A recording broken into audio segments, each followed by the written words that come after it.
महाराष्ट्रात असे एक सुंदर ठिकाण आहे जिथे नदी आणि समुद्र एकाच फ्रेममध्ये भेटतात. येस, तुम्ही बरोबर ओळखले. हे आहे देवबाग, जिथे सुरू होते एक भन्नाट समुद्री सफर. एका बाजूला शांत कर्ली नदी आणि दुसऱ्या बाजूला अथांग सिंधू सागर. आज आपण निवती वेंगुर्ला कोस्टल बेल्टची सुंदर सफर करणार आहोत.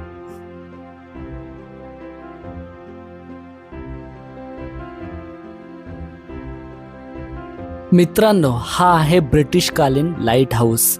हा लाईट हाऊस जमिनीवर नाही तर थेट समुद्राच्या मधोमध आहे. लाईट हाऊस म्हणजे समुद्र सफरी करणाऱ्या जहाजांचा भरवशाचा साथीदार, म्हणजेच याला मराठीत दीपगृह म्हणतात. किनाऱ्यावरील जमीन आणि खडक यांची माहिती जहाजांना व्हावी, हा दीपगृहाचा मुख्य उद्देश असतो. तुम्हाला आता एक असा स्पॉट दाखवतो की तुम्ही पाहून थक्कच व्हाल.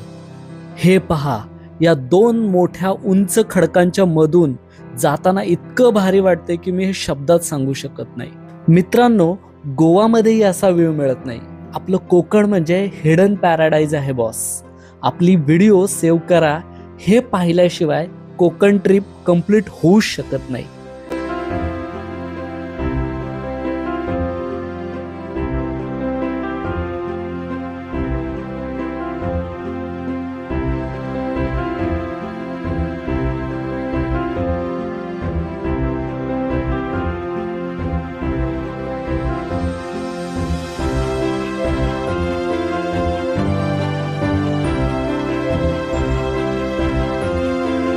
तुम्ही समुद्रातील खिंड पाहिली आहे का?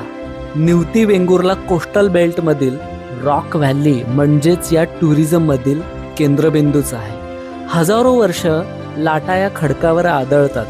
यातून या खडकांना भेगा पडतात. या भेगा सततचा ऊन, वारा, पाऊस यामुळे मोठ्या होत जातात. वर्षानुवर्ष होणारी झीज एक नवीन कलाकृती घडवते. याचं उत्तम उदाहरण म्हणजे समुद्राने स्वतः तयार केलेली ही निवतीची रॉक व्हॅली.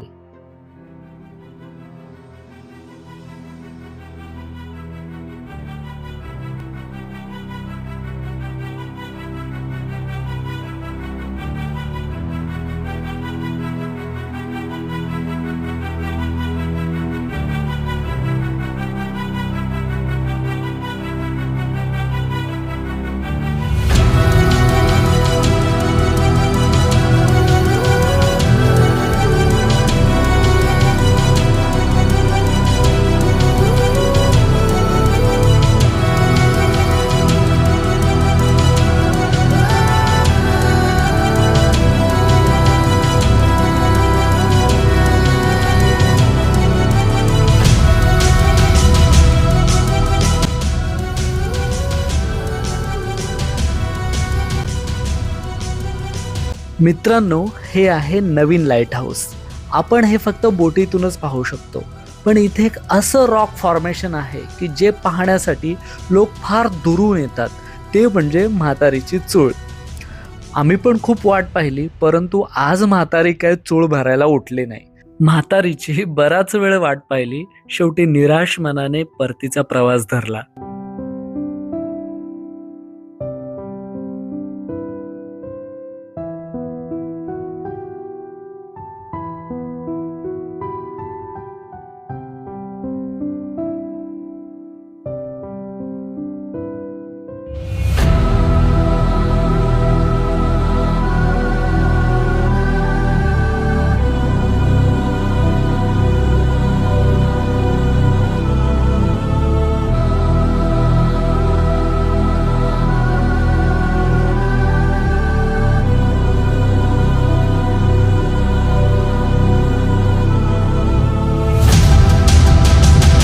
बोट चालकाने लांबूनच बोट दाखवून सांगितले, ते दगड जिथे उभे आहेत ना, तिथे आहे निवतीचा किल्ला. गड दिसला नाही, पण हा उभा असलेला मोठा दगड मात्र कायम लक्षात राहिला. किनाऱ्याला दिसणारी नारळी सुपारीची झाडे अत्यंत विलोभनीय दिसत होती. नेत्रसुख म्हणतात ते हेच असे वाटत होते.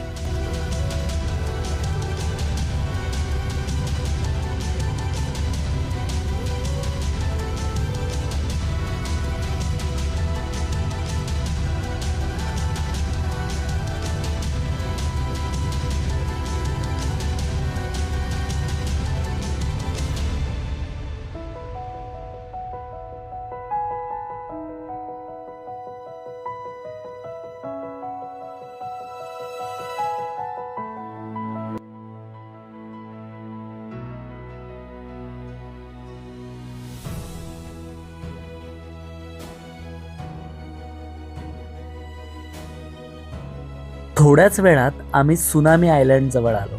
इथे कायाकिंग किंवा इतर स्पोर्ट ऍक्टिव्हिटी करण्याची व्यवस्था आहे.